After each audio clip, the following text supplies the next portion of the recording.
तो welcome friend, कैसे आप लोग। स्वागत है आप लोग का।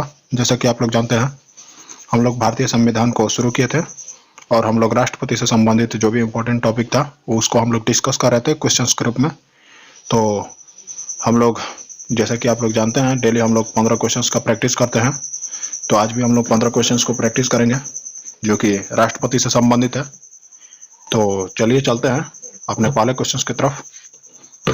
आज का हमारा पहला क्वेश्चन है, दिया हुआ है कि निम्नलिखित में कौन सा वाक्य राष्ट्रपति पद से संबंधित नहीं है। ऑप्शन नंबर ए में है, वह भारत का नागरिक हो, उसकी आयु 35 वर्ष हो, लोकसभा सदस्य बनने की योग्यता रखता हो और इनमें से कोई नहीं। तो कौन सा वाक्य राष्ट्रपति पद से संबंधित नहीं है, आप लोग बताइए। इनमें कौन सा वाक्य राष्ट्रपति पद से संबंधित नहीं है, बताइए आप लोग। देखिए,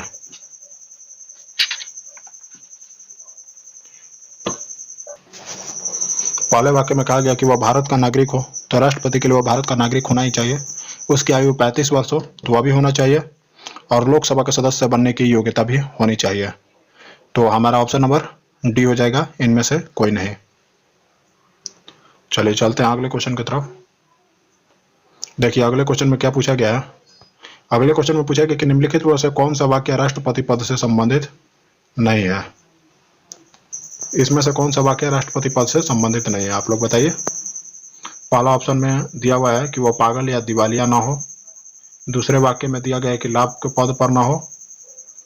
तीसरे में संसद या विधानमंडल में किसी का भी सदस्य ना हो, और डी इनमें से कोई नहीं। तो बताइए कौन सा वाक्य राष्ट्रपति पद से संबंधित नहीं है।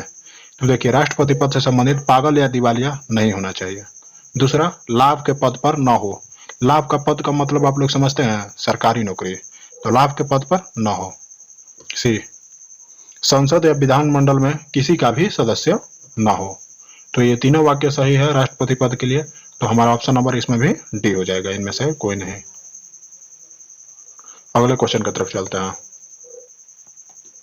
अगले क्वेश्चन में पूछा गया कि यदि कोई सदस्य राष्ट्रपति निर्वाचित हो गया तो उसे कब अपने सदन की सदस्यता त्यागनी पड़ती है। शपथ लेने के बाद, शपथ लेने से पहले, शपथ लेते समय, और इनमें से कोई नहीं। यदि कोई सदस्य राष्ट्रपति निर्वाचित हो गया हो तो उसे कब अपनी सदन की सदस्यता त्यागनी पड़ती है। तो बताइए, उसे कब अपनी सदन की सदस्यता त्यागनी पड़ती है। तो उसे शपथ लेने से पहले ही अपनी सदन की सदस्यता त्यागनी पड़ती है। ऑप्शन नंबर बी सही है। अगले क्वेश्चन की तरफ चलते हैं। निम्नलिखित में कौन सा पद लाभ का पद कहलाता है। अभी हमने आपको बताया होगा। ऑप्शन में ए में है सांसद का पद, बी में सरकारी नौकरी का पद, सी में विधायक का पद, और डी में मंत्री का पद। कौन सा पद लाभ का पद कहलाता है। तो सरकारी नौकरी का पद लाभ का पद कहलाता है, और सांसद, मंत्री और विधायक का पद क्या कहलाता है। तो ये जनता के सेवक कहलाते हैं। ऑप्शन नंबर बी सही है। अगले क्वेश्चन की तरफ चलते हैं। निम्नलिखित में कौन जनता के एक सेवक का पद नहीं कहलाता है। सांसद का पद, सरकारी नौकरी का पद, विधायक का पद और मंत्री का पद। तो देखिए, जनता के सेवक का पद सरकारी नौकरी का पद नहीं है। वो कौन सा पद है, तो वह लाभ का पद है। ऑप्शन नंबर बी सही है। वैसे तो जानते हैं सब लोग उल्टा है। चलिए अगले क्वेश्चन की तरफ चलते हैं।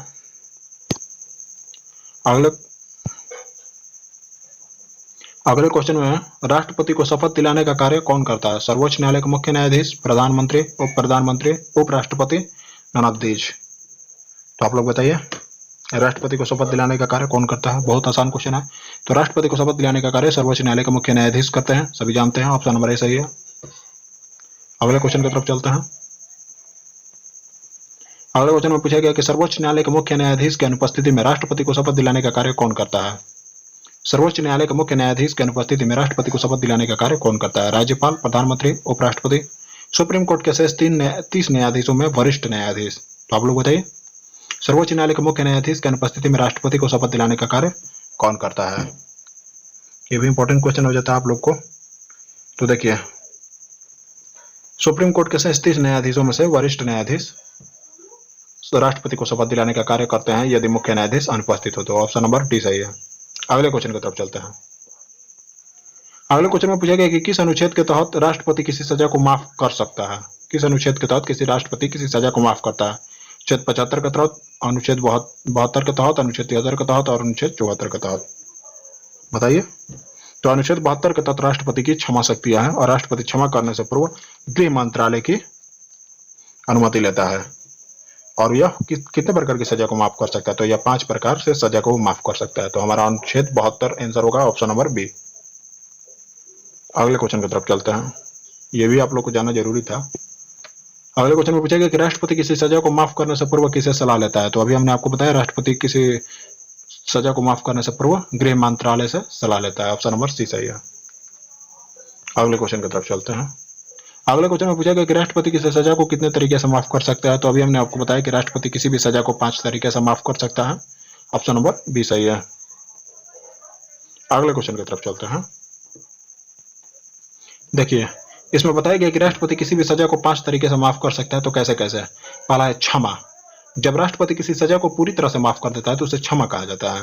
दूसरा, लघुकरण, इसमें राष्ट्रपति किसी सजा की प्रकृति को बदल देते हैं किंतु समय को नहीं घटाते हैं, जैसे फांसी की सजा को आजीवन कारावास में बदल देगा या 10 साल की कठोर कारावास को साधारण कारावास में बदल देगा, तो इसे लघुकरण कहा जाता है। यह बहुत कुछ पूछा जाता है, याद रखिएगा। तीसरा, प्रतिहार, इसमें राष्ट्रपति समय को घटाते हैं किंतु प्रकृति ने, जैसे 10 साल की कारावास को 5 साल के कारावास में बदल देगा। और हाँ, इसका प्रयोग फांसी पर नहीं हो सकता है, इसको भी आप लोग ध्यान रखिएगा। आगे चलते हैं। आगे में चौथा में है विराम, किसी कैदी का स्वास्थ्य उचित न होने पर राष्ट्रपति कुछ समय के लिए सजा को रोक लगा सकते हैं। और पांचवा प्रतिलंबन है, प्रतिलंबन, राष्ट्रपति जब फांसी की सजा को कुछ समय के लिए रोक लगा देता है तो उसे प्रतिलंबन कहते हैं। यह इसलिए लगाया जाता है कि कैदी दया याचिका अपील कर सके। तो चलिए, हमारे पांचों हो गए, 5 तरीके से राष्ट्रपति किसी सजा को माफ कर सकता है। अब चलते हैं आगे, क्या दिया हुआ है? आगे क्वेश्चन दिया हुआ है। क्वेश्चन में पूछा गया कि सिविल कोर्ट तथा सेना की कोर्ट दोनों की सजा को कौन माफ कर सकता है? सेना का कोर्ट अलग होता है जैसा कि आप लोग जानते हैं और सिविल कोर्ट अलग होता है, तो दोनों की सजा को कौन माफ कर सकता है? प्रधानमंत्री, राष्ट्रपति, राज्यपाल और उपराष्ट्रपति। तो राष्ट्रपति सिविल कोर्ट तथा सेना की कोर्ट दोनों की सजा को माफ कर सकता है। तो हमारा ऑप्शन नंबर बी सही है। अगले क्वेश्चन की तरफ चलते हैं। अगले क्वेश्चन में पूछा गया कि राष्ट्रपति के अलावा सिविल कोर्ट की सजा को और कौन माफ कर सकता है? ये इंपॉर्टेंट क्वेश्चन हो जाता है आप लोग के लिए। राष्ट्रपति के अलावा भी एक बंदा है जो सिविल कोर्ट की सजा को माफ कर सकता है, प्रधानमंत्री, राष्ट्रपति, राज्यपाल और उपराष्ट्रपति। तो यहाँ हमारा हो जाएगा राज्यपाल। राष्ट्रपति के अलावा भी है कोई जो सजा को माफ कर सकता है, लेकिन मौत की सजा को राज्यपाल नहीं माफ कर सकता है और सेना की कोर्ट की सजा को भी नहीं माफ कर सकता है। तो हमारा ऑप्शन नंबर सी सही है इसमें। अगले क्वेश्चन की तरफ चलते हैं। राज्यपाल कौन सी सजा को माफ नहीं कर सकता है? तो सेना के कोर्ट की सजा और फांसी की सजा, अभी हमने आपको बताया। तो ऑप्शन नंबर डी हो जाएगा, बी, एम, सी दोनों सिविल कोर्ट की सजा को माफ कर सकता है। तो आज के हमारे सारे क्वेश्चन हो गए। जैसा कि आप लोग जानते हैं हम डेली क्वेश्चंस लेके आते हैं, तो आप लोग जरूर वीडियो को लाइक कीजिए, चैनल को सब्सक्राइब कीजिए, ताकि हम पूरे संविधान के क्वेश्चंस को डाल सकें। और संविधान क्या, जितने भी पॉलिटिक्स हैं सारे क्वेश्चन हम डाल देंगे। तो रहने देता है आज के लिए बस इतना ही। वीडियो को अच्छा लगा तो जरूर लाइक कीजिएगा, चैनल को सब्सक्राइब कीजिएगा। जय हिंद, जय भारत।